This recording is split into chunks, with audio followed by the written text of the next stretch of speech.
पश्चिम ओडिशार समस्त गुरुजन मान को भाई भौणी मान को नुआखाई जुआर। आज पश्चिम ओडिशार सबुठ बड़ पर्व नुआखाई पर्व। ये पर्व के आम बहुत सुंदर भाव में मनासु।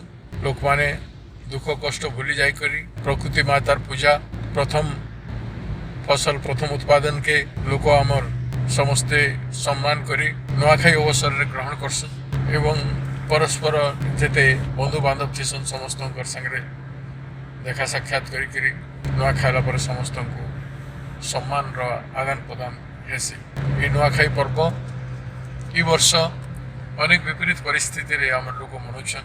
अधिकांश लोक निश्चित भाव में विभिन्न जगह काम करुवा लोक मैंने बाहर कि विदेश रे फसी जाइए नहीं आसी पार हेले भी आमर लोक नुआखाई पर्व के भूल नहीं पार। जिते खराब परिस्थिति थिले भी नुआखाई के मनासन और निश्चित भाव में समस्ते आज नुआखाई पर्व